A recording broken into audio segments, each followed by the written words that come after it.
Yes. In a unanimous verdict, the jury declaring Alex Jones must pay $965 million to the families of 8 Sandy Hook victims and an FBI agent.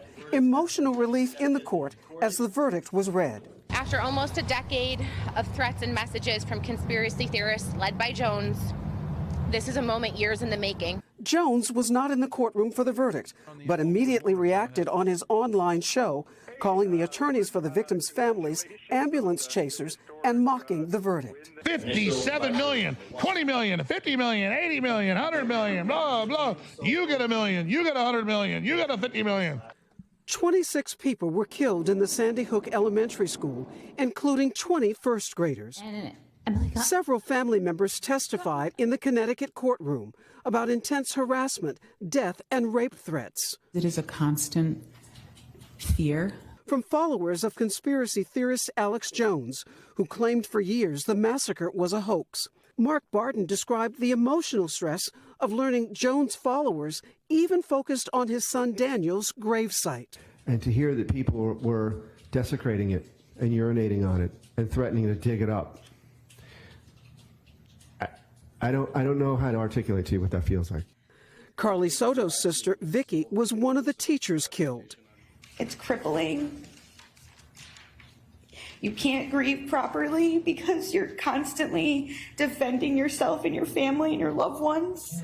After years of falsely claiming on his InfoWars show the shooting didn't happen, Jones conceding this past summer while testifying in a Texas court, the Sandy Hook tragedy was real. That jury awarding the parents of one victim almost $50 million in damages.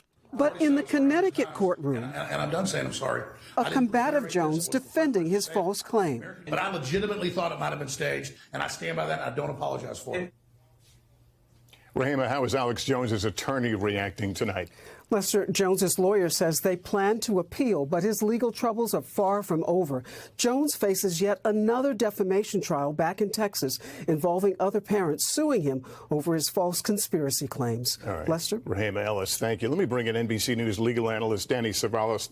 The moment the verdict came down, I heard people saying, but will he have to pay? What's the likelihood he writes a check for $1 billion? The money, unfortunately, is not in the plaintiff's bank yet. Jones will certainly appeal, and if nothing else, that will take time. But in Connecticut, the appeals court won't touch the verdict unless it is, and I quote, plainly excessive. But how do you measure what is plainly excessive? There's never been a verdict quite like this one. In fact, just last week in Connecticut, another court awarded a paralyzed man $100 million, reportedly believed to be the highest verdict in Connecticut ever. So do you compare that $100 million to $1 billion here? Not likely. Those are very different cases. So it's difficult to forecast whether an appeals court will overturn this, but they'll look at it closely, unfortunately, for these plaintiffs. All right, Danny, thank you. Thanks for watching our YouTube channel. Follow today's top stories and breaking news by downloading the NBC News app.